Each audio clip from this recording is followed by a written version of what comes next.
Hi creative friends, this is Freya and thank you so much for being here. So I left this alone for a couple of days, I want to say, and now that I've come back to it, I am so loving it. I cannot tell you guys how many layers there are on this page. Now, not this page necessarily, but first of all, I was just working on this page, which is the cover of the book. And there are probably, you guys, I'm not even kidding, probably like literally probably about, I don't know, 12 layers on here. And mostly it was the background because I was trying to match, pick up on colors that are in this part of the spread. So I tried like all different kinds of pinks. I tried blue, I tried green, I tried yellow, I tried cashew. I mean, I tried everything. So I think the fact that I'm working on both the front and the back as one spread, I think that has changed the dynamic somehow, even though I'm only going to be looking at the front when I go to open my book. The fact that I'm working on it like this has really changed the energy. And the second thing is that you know, if you have some kind of a grounding, anchoring statement that you can always come back to, like one of mine is love what you love, and that comes from Connie Solera.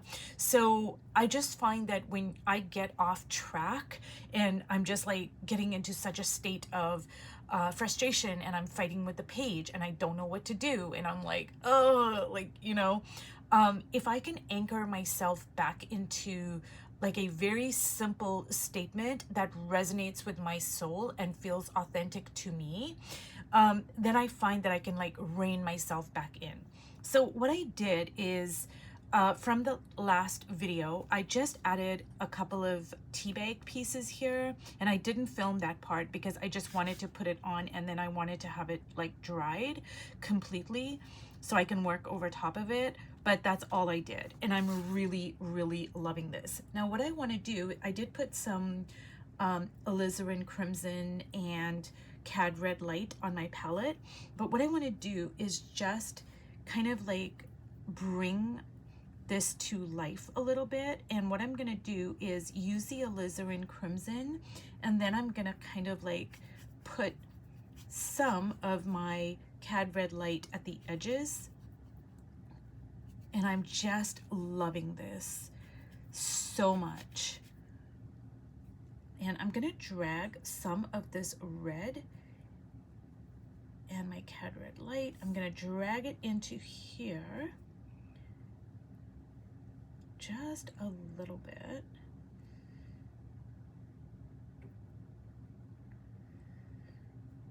And there we go. And I'm just going to like, you guys, I am so loving this spread. I was kind of cautiously optimistic in my last spread because I was like, okay, what if I think I like it now, but I come back to it and I really don't like it, because that's what happened with the pink. I thought I liked it when I put it on and I was like, oh yeah, okay, I finally found, you know, the background color that's gonna work. And then I came back to it and I was like, oh my God, this is hideous. It is not going to work. So now that I've left it alone for a minute and I've come back to it, I am loving it so much. I'm gonna drag some of this into the cheeks there and into the lips and just moving it around the face a little bit. And I did think about like, you know, extending this robed figure into the front, but I don't know if I'm gonna do it because it is gonna look weird when I open my book, because I'm just gonna be working with the front of the book. So I don't know if I'm gonna do that or not. It might just cut off right there, and that's okay as well. So I'm just gonna kind of like draw some of that in there. And then I'm gonna take some of this cad red light and I'm gonna kind of like just put it at the edges here just to give it like some dimension. You guys, I am just loving, I'm just loving everything about this red and orange situation. And I think the reason why I didn't try red out is because there was no red on here, and I was just kind of trying to like work with what was on here. But you know, I just added a little bit of red on the dress part, so there we go. And I am just loving this situation, you guys. And I'm so happy that I found a palette, and that's what was, you know, that's what the problem was. It was my palette. I just was not happy with it, and I'm so glad that I came to this, because you guys, I literally have been working on this for so long, and generally when I leave something alone and I come back to it, I can usually like figure it out. Like I'll ask myself the question, and whether it takes a day, overnight, or whether it takes a month or whatever, I can usually like figure it out and, you know, resolve the issue. But with this particular spread, I just could not do it. Like I've literally been working on this for, God, I want to say like, it seems to me like it's been like 8 or 9 months. I mean, maybe I'm exaggerating it in my mind. It just seems that long, but like I have revisited this so often. There are so many layers on here. And now I am just so happy with the way it's like turning out. And it kind of reminds me of like bullfighter red energy. And I'm just gonna kind of like it's so strong and overpowering in a way, but I actually love that. Like it just works. You know, a background can be the focal point. Like it really can. It doesn't have to be, you know, it doesn't have to be tame at all. And actually, because I'm gonna like, you know, make interesting figures, the background can actually serve as a like a point of tension. You know, because that's the whole thing about mixed media, is we're getting away in large part from realism and from, you know, like just say when you look at like portraits from say 100 years ago, you would see that the portrait background is very subdued because it's playing a supporting role, as it should be in those types of portraits. And you know, so that allows so the background is the negative space, and then the positive space is the person that the portrait is being painted of, and it allows the person to shine through. But you know, with mixed media, you're playing with all of those aspects, so the background can absolutely be a you know, like very like front and center as well. And depending on how things go with the portraits, like hopefully it will provide tension. So I am just loving this so much, you guys.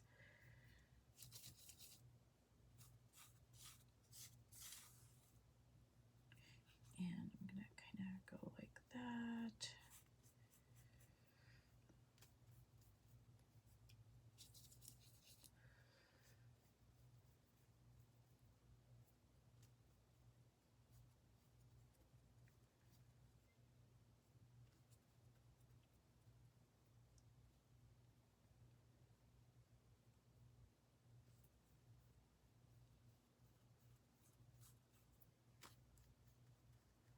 And just so you guys know, like I have all this luscious paint on my brush right here, and I am not gonna waste it. Like I'm gonna, you know, use it in say one of my other art journals or collage or whatever. Like I don't waste my paint, you guys.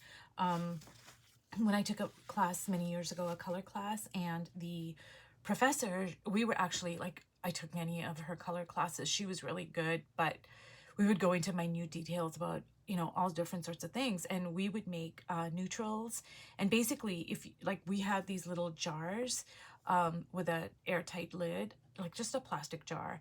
And if you put all your leftover paint in it, it doesn't matter what it is. It could be red, blue, it could be so vibrant. But over a period of time, all of those colors are going to make grays and neutrals. And she had this thing where like she never wasted any paint, and I totally agree with that. Like I don't waste any of my paint either.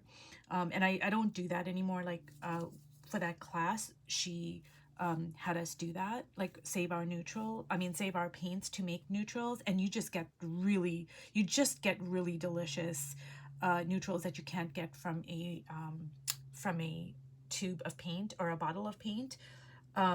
So if you guys want to make your own neutrals, all you need is just a small like a container, and it doesn't have to be airtight, I guess. I don't remember now, but there has to be a lid to it, and you just like take all your paints, your excess paint.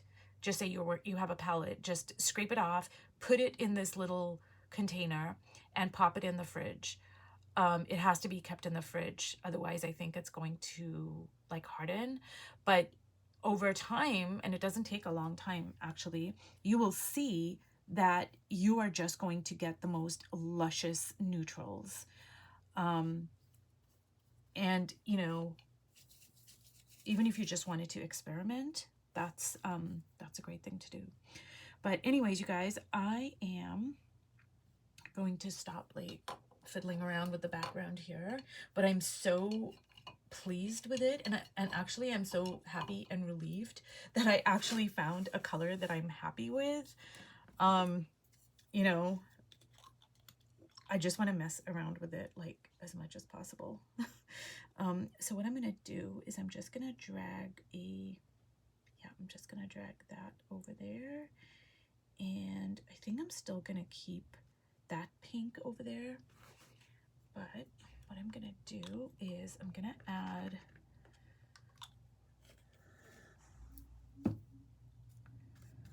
some of this ink here, and I'm just gonna keep on working on this, you guys. I'm probably not gonna film any more parts of this, but I will show it to you guys once it's completely done. Like when I do another video on something probably totally unrelated, I'll be like, hey, this is the cover that I was working on. Just because from here on end, it's gonna be a lot of like I'm gonna have to put something down, and then I'm gonna have to let it dry, and then it's gonna be kind of tedious to make it into a video because it's not gonna be a straightforward kind of a process for me. But I will show you the end result. And the main issue I had with this was just resolving the color palette with the background. My main takeaway for even myself, because I've learned so much from doing this spread, is to have an anchor point. And like I said, for me, I use the Love What You Love. And whenever I feel like, hey, I don't know what is going on, I don't know what to do, I'm fighting with the painting and it's so frustrating, whatever, have that anchor point to ground me back into love what you love. Just love what you love, and don't worry about, oh, does this match, does this work, does this whatever. Just love what you love. And honestly, because I've been working in Painting the Feminine, the art journal by Connie Solera, I think a large part of why Connie's spreads just work is because she uses that adage of love what you love. Because a lot of times, like, I would say, like, why, like, these colors, they don't generally go together. Like, everything I've learned in color theory says that these two colors should not be going together, but they just work with Connie's spreads the way she uses them. And I think it's because it's just like love what you love. And also, in terms of this particular spread, just go back to beginner's mind, go back to, a state of curiosity and play, which is kind of really difficult when you are frustrated. Like I was very frustrated. And if, when I went back and looked at my second video, when I put the pink down for this particular spread, I was like, okay, beginner's mind, beginner's mind, beginner's mind. But I was like really frustrated because I'm like, you know, so it is difficult to get into beginner's mind when you don't know what to do and you've been trying all these different things. So for me, what worked, you know, when the beginner's mind doesn't, like, it's really difficult because I'm so frustrated, and the playfulness and the curiosity when I'm just like, you know, and I'm fighting with a page. For me, what worked with this particular spread was just grounding myself and anchoring myself to the love what you love. So anyways, you guys, I'm just babbling on, but I'm really happy with this whole color palette, and I will show you guys the end result when it's complete. So thanks so much for watching, and I will see you in my next video. Bye.